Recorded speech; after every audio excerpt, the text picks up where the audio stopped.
This is hands down the only Facebook ads targeting video you'll ever need to watch. And I know that's a bold promise, but after running Facebook ads for over 4 years across hundreds of different businesses, generating over $52 million in combined sales, I've almost learned everything there is to know about Facebook ads and specifically targeting. What I've also learned is if you can't crack targeting on meta ads, it's almost impossible to be profitable. And every single week I see hundreds of confused business owners asking me questions about this, which is why in this video I'm going to be going over everything you need to know about Facebook ads targeting, specifically things like how to use AI to find customers, how to use custom audiences, and how to use custom audience strategies in retargeting, how to create and leverage lookalike audiences, broad versus narrow targeting, audience segment and testing, and much, much more. So without further ado, let's just jump into my screen. All right, so the first thing I want to walk you guys through is how to leverage Meta's AI to actually help you find customers. Now, you may or you may not know this, but Meta's been going all in on AI, and what's really cool is they've been taking a lot of their AI machine learning and they've been embedding it directly into the ad platform. Now, the way you can use Meta's AI to help you find people in the targeting is we're going to scroll past all this stuff because honestly, that's really basic. There's a lot of videos on YouTube that are already explaining basic concepts, and we're going to scroll down here where it says Advantage Plus Audience. Now, you can use original audience, and sometimes your screen may actually show this right out the gate.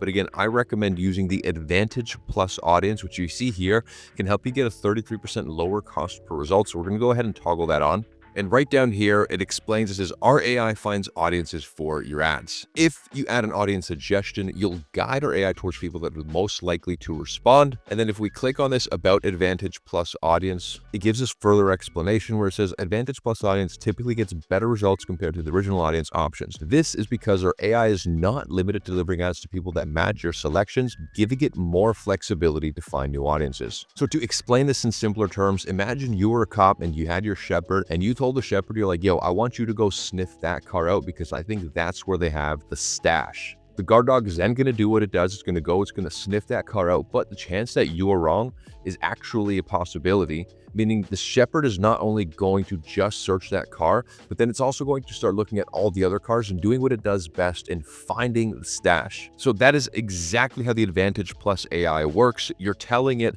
I think it's going to be these types of people, and to tell it that, you're going to hit this button here and you're going to add some detailed targeting suggestions. But if you're wrong and the AI thinks it can find people that are likely to actually purchase from you in a different audience, it's going to do that. It's not going to be strictly just finding people that you recommend. And what's really cool about this is it blends basically broad targeting where you're targeting absolutely everybody, but you're also giving the AI a place to start by leveraging the interest-based targeting. So it's not broad, it's not detailed, it's actually a combination of both, which is super badass. Now, in order for the AI to actually work at its optimal performance, there is something that we're going to get into in just a few seconds, but I want to give you a case study on how I would actually leverage this to say, let's say I want to find and work with home renovation contractors because for whatever reason I run an agency that works with home rental contractors. I would then go ahead and I would search things like home renovation. All right, I would hit this target here. I would then hit suggestions because it's really good at giving me suggestions based off of my first input. As you see, we have home improvement. We have home construction, and my personal style, I like to add 3 to maybe 5, but honestly, I think 3 is plenty. As you see, we're already at 98 million, but I would also define this even further because I know there's not 98 million people that own a home renovation contracting business inside of the United States. So what I would actually do is I'd come down here and I would also search for construction and extraction, which if you see is a demographic that says people with roles in construction and extraction. Examples include service technician, electrician, bricklayer, mechanic, machine operator, etc. So I would also hit this to define this audience even further, and it jumped us down from 98 million to about 697 to 820,000, which is much more optimal for the range that I would like to be looking for because again, I know there's not 92 million home renovation contractors in the United States. So again, this right out the gate will work fantastic, but there is something that you need to be doing to be leveraging Meta's AI to its full potential. And when it trains on all of this conversion data, it's able to then better find this type of person, which again helps your ads perform much more efficiently, reducing your ad spend and increasing your overall conversion rates. Now, the way I recommend doing that is by leveraging a software tool called AdKong, which basically tracks conversions for you. It sends all this conversion, trains the AI, and on average, you can see a lower ad cost by 21%. And to explain to you further how this actually works, Obviously, ad platforms cannot track offline data. So if you run a VSL, call booking funnel, a sales funnel, it's physically impossible for Meta to come down and actually track things like show up rates, offers, or qualified appointments, and then also the purchase events because they're happening offline. It's physically impossible for Meta to actually track that. Not only that, if you already run paid ads, you know that Meta sucks when it comes to actually tracking your leads and your appointments. It's usually underreported or overreported severely. So what tools like AdCom do is they connect to your ad account, and then they'll also connect to your CRM, and then they act as a bridge between the online conversions and the offline conversions, which then allows and gives you the opportunity to send back conversion data like purchase events to the AI's brain. And that way, when the AI tries to find more people through its ads, it's going to try to find people most likely to actually purchase. And again, the way it does is it completely bypasses the Meta Pixel, and it natively allows you to track things like showed appointments, cost per show, how many qualified appointments you had, cost per qualified appointment, what your cost to acquire a customer is, what your ROAS is, as well as what your closing ratio was. It then takes all of this data from all these different platforms, and then it packages it up and sends it back to the ad account's AI brain to further train it on true conversion data. Now, after you do that, and this is directly from Meta's documentation, so it's not some bullshit bro marketer science, you see that you unlock two new types of optimization types. Number one is conversion optimization, where you'll optimize ad delivery most likely to people that will make a specific conversion. Or the second one is actually called value optimization, aka return on ad spend optimization, where you're optimizing your ad delivery to show ads to people most likely to make a conversion of a specified value, such as purchases over $50. And when you think about that, that's actually crazy because not only are you sending back conversion data, like who purchases, you're also sending back deal size and so many other data points, which really trains this AI model so it understands exactly what type of person is most likely to spend the most amount of money with you, which means that when your ad account's AI is trying to find new people, it's optimizing for the best return on investment possible, aka ROAS optimization, which is actually insane when you think about it. Like it's so flippin' cool, man. And again, to prove to you this is not some bullshit, this is literally recommended by Meta for best results, is they ask for you to send back full production data, aka who's actually just a lead, who's, aka a marketing qualified lead, who's a sales opportunity, and who converts. These are not standard names, this is just an example, but the more data you send back, it helps Meta understand, cool, we have 100 people that become a lead, and out of 115 purchase, so what's special about these 15 people right here that makes them purchase, and how can we find more of these people? To sum it all up and put it into a visual, your ads versus your competitors' ads that are not leveraging AI and machine learning models. When you guys both are competing for the same audience, you're obviously going to have bad leads and ideal clients. Now, because your AI brain has been trained on true conversion data, when your ad account is starting to try to find people through its targeting mechanism, it's most likely going to find ideal clients right out the gate, what we like to call sniper ad targeting. It also drastically reduces the learning phase, little to no learning phase at all, whereas all of your competitors' ads, there still is going to be that learning phase, and it hasn't been trained on ideal clients and who actually purchases from you, so it will be wasting much more ad spend. So again, to recap, you're going to want to use the Advantage Plus audience because it allows AI to find audiences for your ads. You're going to give it some instructions in where you think you want it to go first. And on top of that, in order for this AI to work the best for you, you're also going to want to use a tool like AdConc to actually train AI on true conversions. That way your ads perform much better compared to your competitors who are not leveraging AI models. So now that we've gone through how to actually leverage AI to help you find your ideal clients and how to train AI on all of your conversion data, the next thing I want to chat about is how to create custom and lookalike audiences. By the way, in the next chapter, I'll be showing you my exact strategy on when to use custom audiences and when to use lookalike audiences. But first, I just want to show you how to create it and show you some of the powerful tools behind it. So in order to do this, you're going to want to come over here on the left-hand side where it says audiences. You're going to click on audiences, and then here you're going to have a few different options. Number one is going to be create a custom audience. Number two is going to be create a lookalike audience. And number three, which we're not really going to chat about, is the saved audiences. So a custom audience allows you to connect with accounts who have have already shown interest in your business or product, again, leveraging the custom audiences feature. You can create custom audiences from custom contacts, website traffic, or mobile app.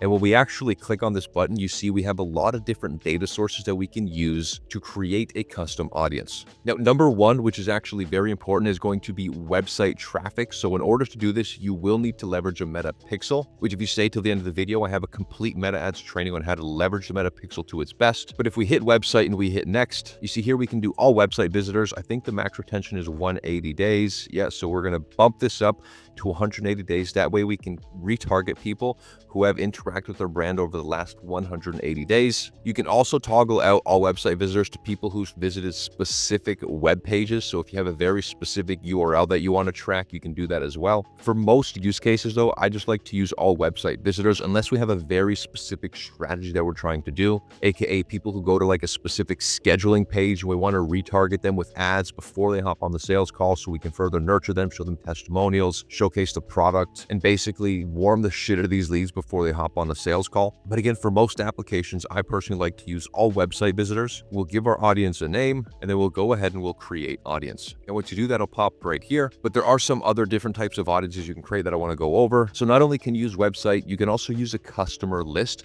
which is basically a CSV list. So you can get an Excel list of all your customers and you can upload it in here, which is badass. Another one you can do is offline activity. And I actually love using this one. And the reason being is you can create a custom audience from events. So for example, you can create a custom audience again of people who scheduled an appointment with your company. So every time someone schedules an appointment, they would get uploaded into this custom audience. And then you can leverage this in a retargeting strategy, which we'll get to in the next chapter, that would allow you to run ads to people who specifically schedule a call with your business. And like I said earlier, you can design very specific ads, testimonials, case studies, product demonstration, etc., to further warm up these leads. Another source that we're using very aggressively is the video source. So when you click on this, you see you can choose different types. I'm a big fan of at least 75% of your video, because if you're using an organic strategy and you're posting, 1 to 2 minute reels, we're only going to be retargeting people who spend at least 45 seconds, which is obviously them showing a high level of intent. Like no one's going to watch 45 seconds of a reel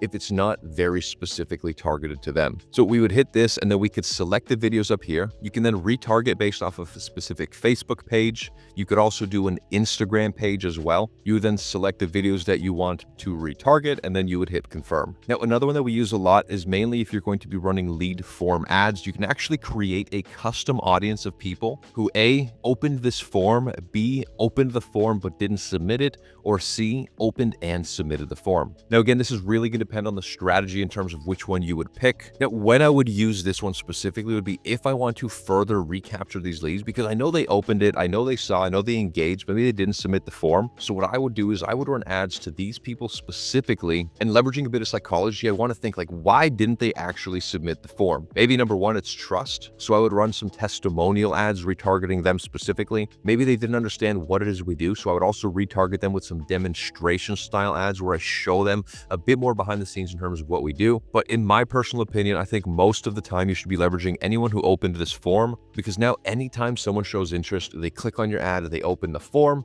we can retarget them with other very specific ads. There are a few other ones like instant experience shopping, on Facebook listings, Facebook page events. We're not really using this a whole lot. Some of these are more e-com oriented as well. But the last one that I would also recommend is Instagram account, whereas you see you can create an audience of people who visited or interacted with your Instagram profile, posts, or ads. And again, when you click on it, there's a lot more events you can choose from. You can do things like people who started following you, people who've engaged with you, people who visited your profile, people who've engaged with any post or ad, people who sent a DM or message to this professional account, or people who saved any of your posts. Again, I've repeated this like 5 times by now, but it's very important to have a very detailed strategy in why you're running ads and how to actually leverage retargeting. But again, if you watch till the end, I'll be linking to another video where I break down a full meta ads course and strategy on how to properly run retargeting advertising. So now that we've gone through how to create a custom audience, the next thing I want to walk you through is how to create a lookalike audience. And a lookalike audience, if you don't know, allows you to reach new accounts who are similar to audiences you already care about. So there's 2 ways to do that. Number 1, you can click up here and click lookalike audience, choose your source and do all this stuff. Or number 2, if you already have a custom audience in here, you could just filter this out, hit these 3 dots,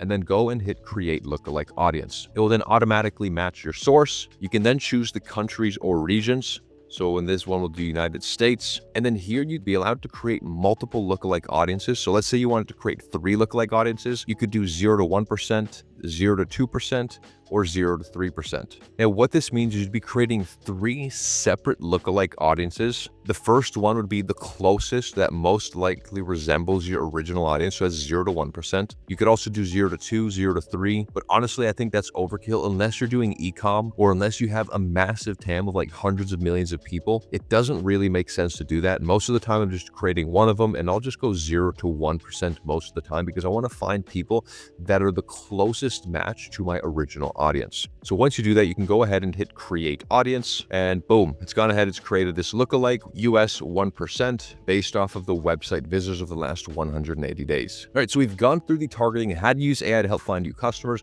how to train AI on true conversion data, how to create custom and lookalike audiences, and now I want to wrap everything together by showing you my exact targeting strategy. Now, I know this might look a bit confusing, and again, if you stay till the end of the video, I will push to a course that shows you exactly in more detail this entire strategy. But when I like to run ads, I always do a creative testing campaign, and here I'm testing new creatives. I do not change the audience ever. I keep the audience the same, and the only variable I'm changing is the actual ad. And then let's say we find a winner, and that winner is this ad set right here. What I would then do is I would duplicate it into an audience testing campaign, and then here the ad stays the same, but what I'm trying to do is test new audiences. So this is where I'd go ahead and I'd create different lookalike audiences, right? So lookalike audience based off video views, lookalike audience based off website visitors, lookalike audience based off purchase events, lookalike audience based off of scheduled calls. If you use AdCong, you can create a lookalike audience based off people who are qualified sales calls. And then I would take this ad and I would start testing it